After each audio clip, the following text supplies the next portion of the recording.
Welcome to the Secrets of College Planning. I'm your host, Anthony Uva, and today we're going to get some insight into leadership at the college level. My guest today is DeeDee Merritt. She is the Director of Leadership Development for the NCAA, and welcome to the show. Thank you. Good to see you again. Yeah, you too. So you've been on the show before.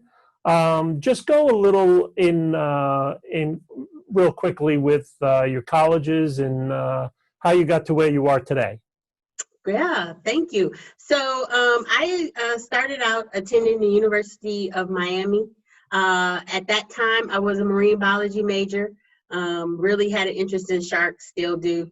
And then transferred over to the University of Wisconsin-Whitewater and had some time there. And then I stepped away to become a mom and raise my daughter. But I started working at the University of Wisconsin-Milwaukee in the athletic department. And that was where I had the opportunity to really see what my passion in life was. And that was working with others, in particular, our young adults. And I looked out and had a really great mentor who was my boss, who said to me, "You can go far in this industry, but there's some things you need to finish up first. One is your education." So went back to school, finished up my bachelor's at the University of Phoenix, and then received my MBA at Cardinal Stritch. And then everything was a whirlwind after that. I was promoted to assistant athletic director at the University of Wisconsin-Milwaukee. Had a great run there, 16 years working, in my hometown. And then the NCAA came calling. And it was in leadership development, a department I had worked with for several years and had a great affinity for. And it was a dream come true for me to get the job as associate director. Worked that for 2 years, and then a little under 2 years ago, I was asked to take on the director role as a acting director, and have had the opportunity to shape our future path in leadership development. And I just could not be more happy to be in this role and to work with the great people here at the national office. So let's go into the Leadership Development Office. What exactly are you doing there? So in leadership development, we are the education and training arm of the national office. Our goal is to educate and empower student athletes two ways, really. One way is through direct interaction with them. We have programs, we have services and initiatives that student athletes participate in directly. The other way is through those who coach, teach, and lead them. So we also have programs and services and initiatives for our administrators and our coaches. And in the past year, we've gone through a really in-depth evaluation and reorg process that allowed us to create two clear pathways of education for the membership, starting at the foundation with our student athletes, and then having them pick a path. If you have a desire to become an athletic director, we have programs that are at every level so that we can help you every step of the way. If you're a student athlete who has a desire to become a head coach of a sport, we have programs on that side as well, all with a very strong diversity piece. We want our student athletes to be able to not only receive top-notch student athlete experiences, but to also be able to see themselves in those who coach, teach, and lead them. So quite a few of our programs do have a very strong diversity, equity, and inclusion component to help our minority administrators to be able to advance so that we can increase those numbers within the industry. So, of course, we're going through a pandemic right now, but I've heard that the Leadership Development Office has actually been doing pretty well throughout all this. Could you give me what's been going on throughout this whole pandemic? Yes. Well, first I have to say, Anthony, I have one of the best staffs in the country. They are individuals who are extremely smart, extremely dedicated, understand and place a high importance on the work and who we work for. And so when the pandemic hit for us, we were actually in our busiest time. We were gearing up for one of our largest programs that we host yearly. We were in the process of doing some work and some programming at the Final Fours. I mean, we were cooking on all cylinders. And then the pandemic hit, and like everyone else, we were all sent home. Everyone was sent home. And I think the first couple of weeks, as with anyone, we were all in shock because our programs are in person. We thrive on the personal connections that we can make with our participants, and it's our way of building community as well as how we educate them. And then one day I was strategizing in the kitchen of my daughter's home in Milwaukee, where I kind of went and had a place of refuge during the initial pandemic. And I took a piece of newsprint and put it on the wall, and I wrote down 3 words: pivot, nimble, and innovate. And the next day I had a staff meeting with my group electronically, and I asked them to write down those words. And I told them that that's our future, that we have to pivot. We got to stop right where we are right now, put on hold the way that we do things normally, and be able to pivot and pivot quickly. And what does that mean? That means we have to be nimble. We have to be ready to move in a different direction at a moment's notice. And the other thing that means is that we have to be creative. And as a leader, you have to be able to create spaces for your staff to be vulnerable, because that's when you get your highest levels of innovation and creativity. And so my charge has always been that, but more so than ever in this space, that was my promise to them, that I wanted them to take off the hat of all that they knew and delve into the unknown and let's see what we can do. And they've done that. And we've been able to execute programs in the virtual space that have been extremely impactful. We've been able to create initiatives on the fly that have been extremely impactful. And I could not be more proud, but it really took those 3 words. It really was about pivot, nimble, and innovate. So now one of the programs was Careers in Sports Forum. Mm-hmm. So could you tell me a little bit about that? The Career in Sports Forum is a program for student athletes, usually in their 3rd, 4th, or 5th year of the education and athletic process. It's an education, exposure, and introductory program into the world of athletics, college athletics specifically. So in the traditional program, we have a very competitive application period, and we pick about 200 student athletes, bring them into Indianapolis, and have them with us for about 3.5 days. And we have them peek behind the hood of college athletics. So they get the opportunity to meet with coaches, to meet with administrators, to talk about college career development, resume planning. We do some behavioral analysis to give them a better understanding of themselves and how they work well with others. We do all of that in person. So with the pandemic, obviously, we cannot do that. And out of precaution for safety, the national office had canceled all of our programs. And so I literally lobbied to the senior management to ask them to give us a shot at taking our 2nd largest program, which is Career Sports Forum, and translating it into the virtual space. They agreed, and we did that in 6 weeks. Wow. And it was an amazing program. We were able to take a lot of the components that we do in person and translate over into the virtual space. There's a lot of work that goes into a virtual program. You have to be mindful of timing and length of program every day, because there's so many distractions on the other side of the computer, as I'm sure you know by now. But we were, and my staff in particular, they put that innovation hat on, and they just went sky's the limit. And we were able to accept every person that had applied. So our numbers doubled. We normally take 200. We had almost 400 student athletes in our program, and they were able to hear and have almost the same experience that they would have had in person.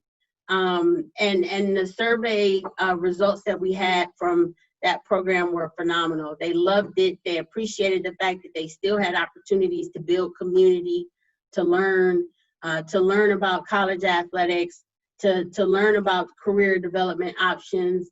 The one thing that they said loud and clear was, we love this program, but we would have loved it even more if we had been together in person. So it's something that's always going to be there for everyone. But the pivot that my staff was able to do in that program and creating it into the virtual space was it was phenomenal. So tell me a little bit about the program called Athletes Using Their Voice for A4.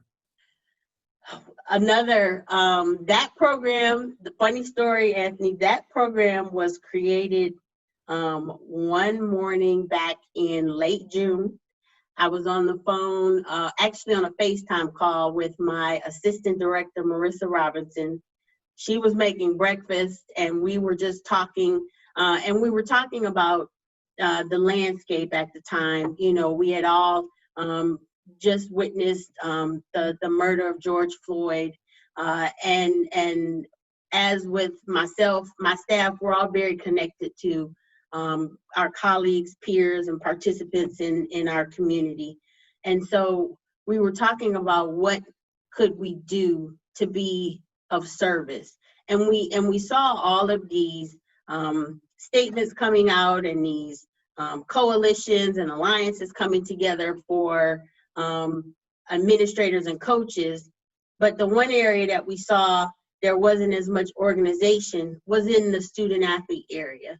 And I'm a big believer in effective change. And I know that, you know, protests and other action items of that sort, it gets the attention. But the key is, what do you do to affect change? And so A4 was born out of that.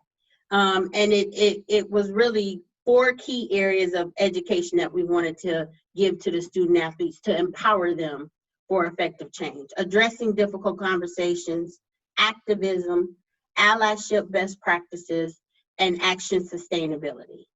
And so from that conversation came those 4 ideas, and then it blossomed into a 4-part series that we hosted on Sunday nights, and the student athletes loved it.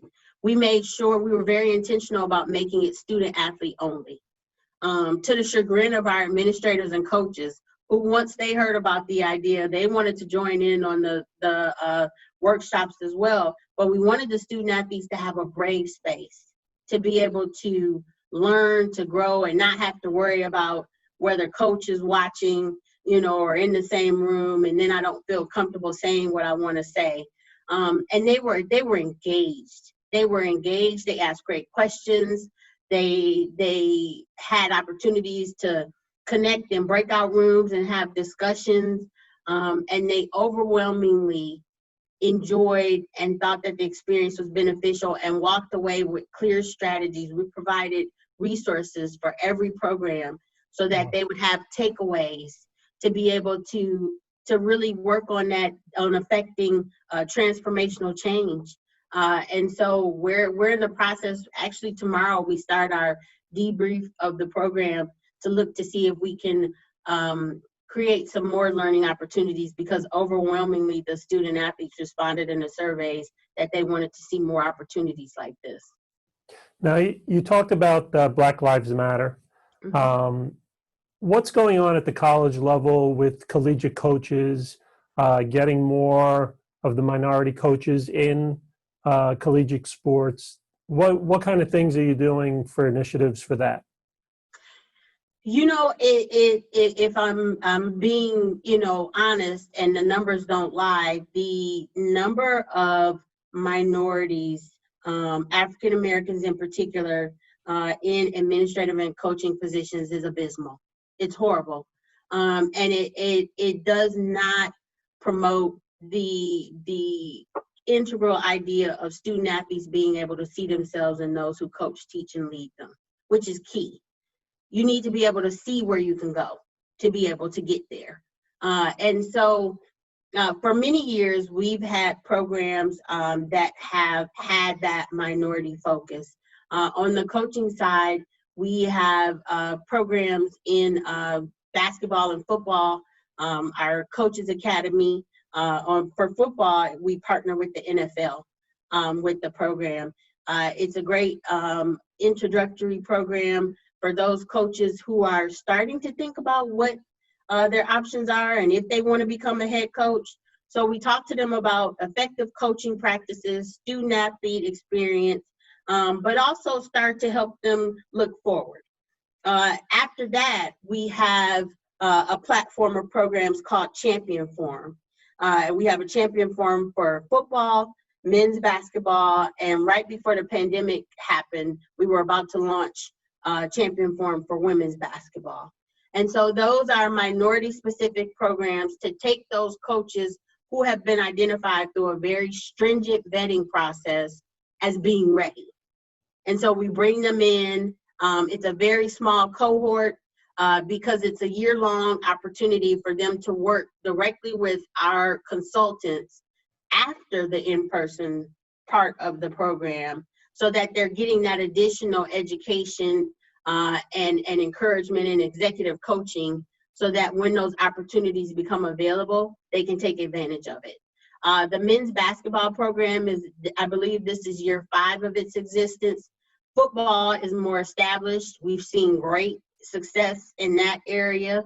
And so those are our current pieces, but we're always looking for opportunities to partner with affiliates out in the industry so that we can lend our name, our learning expertise to some of the other programs that are out there to be able to effectively move down and get to some of those assistant coaches who maybe have a couple of years under their belt.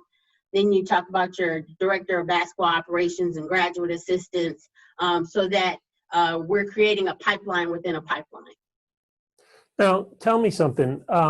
With coaches and students and grad students, if they want to get into that kind of industry, coaching or anything, are they coming to your department and asking any kind of questions, or do they go other departments? Yes, so they do both, actually. We have a program called the Emerging Leaders Seminar, and that is for our interns and graduate assistants. And we take from both sides of the house, so administratively and in the coaching ranks, and give them the opportunity for that higher level introduction and exposure that student athletes would get, which spawns opportunities for mentorship, for additional learning opportunities. So the ones who have a really strong interest in it, they get it from both sides. They'll come into our programs and be connected with people. They're also connecting with people on their respective campuses where they host, where they have their intern and graduate assistant positions. This is an industry full of people who want to help. We're all in the service industry. So, and everyone's serving the goal of the student athletes and our future leaders. So they can come at it from a lot of different areas, but we're definitely a stopping place for quite a few of them and happy to help them. So tell me a little bit about the NCAA Presidential Pledge initiatives. So the Presidential Pledge is an initiative that was created through work from the Office of Inclusion. And the pledge is designed to promote fair hiring practices that will hopefully increase the number of minorities in administrative and coaching positions. Schools, athletic departments, several years ago when the pledge was released, signed the pledge to say that we will practice more inclusive hiring within our athletic department. What's happening now with the pledge is now there's programming and initiatives that are being designed to help support that action. And so one of the big pieces that's coming out of my area is a platform called the Leadership Collective. And it's an electronic platform that will serve as a repository, as a showcase, for lack of a better word, for our minority coaches and administrators, so that we can remove the excuse that we hear a lot of times in this industry of, well, where are these great people? Where are these great minority candidates? I can't find them. It'll be a one-stop shop. It'll be housed on our website. The administrators and coaches who create profiles will be able to not just list the jobs and experiences they have, they'll also be able to talk about and expound on their leadership and the experiences that they have, so that searchers can go in and perform pretty intricate searches, but also be able to learn a little bit more about the person behind that electronic platform. It'll be open and available to all of our membership schools, as well as our affiliates, and some of the search firms that serve our industry, so that people will really be able to go on and be able to search through and find those great candidates, not just for jobs, but for committee appointments, board appointments. We want it to be something that is bigger than the original stated purpose of it, but is a direct action item of the presidential pledge. Now, the Leadership Development Office, what kind of initiatives do you see coming in 2021? So for us, we had already started the innovation and ideation process around what we call hybrid programming.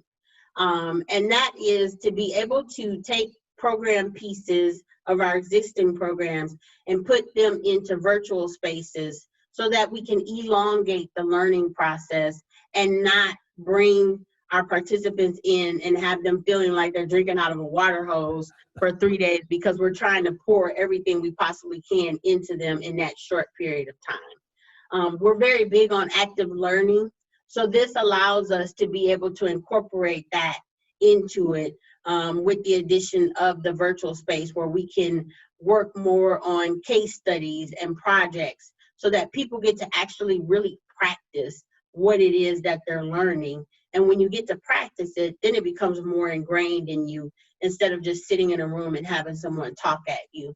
So that's really one of our biggest pieces moving forward, is taking our programs and saying what pieces can move into that electronic space, and then what are the critical pieces that we want once the world opens back up, that need to be taught in that in-person setting.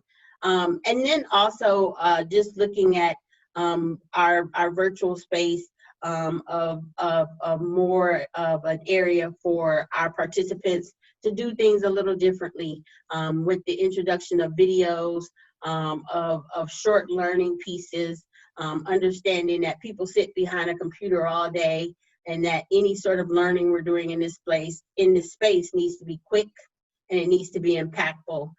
So we're looking at all of those pieces, as well as how our in-person programming will look going forward, and what changes we can make to that to make it more impactful. And so with those improvements, we feel like we'll walk into 2021 and walk back outside metaphorically, an even stronger department than we did when we walked in and had to come indoors for the pandemic. Great. So we're coming to the end of our show, and usually, like I did the last time, our guest is always ask our guest, what advice do you want to give to the parents, the students, coaches who are listening? What advice do you want to give them? I think in this world that we're in right now, we have to give each other grace. Grace to understand that not everyone has the answers right now, that everyone is working hard to get to those answers, but not everyone has the answers right now. I think the other thing that I would say to young adults and to their parents is to think outside the box. You know, it is, and to understand that what the world looked like when we walked into this pandemic is not what it's going to look like when we walk out of. So think outside the box and maybe take a step back and say the areas that I'm interested in, the industry that I'm interested in, what are going to be some changes moving forward into 2021, into the future that I need to be prepared for? Is my industry one that is going to move more into the electronic space? You know, and start to look at and say, what does my future look like? I think this is a great time for all of us to be able to take a step back and be more introspective with ourselves, where we are. Take a temperature check. Am I in the area that I want to be in? Am I doing the things that I want to do? And so for our young adults, you know, take that temperature check as well. Am I going into the major that I want to be in? Am I preparing for the industry that I want to be in? You know, make sure that all of those things are aligned. This is the perfect time to do it. And if they're not, then this is the perfect time to make changes so that when we move back and everything starts moving at 100 miles an hour, you're in the lane that you want to be in. Great. Well, thank you very much for coming on the show again. Thank you. You take care. All right. So you've been watching The Secrets of College Planning. I'm your host, Anthony Uva. Until next time.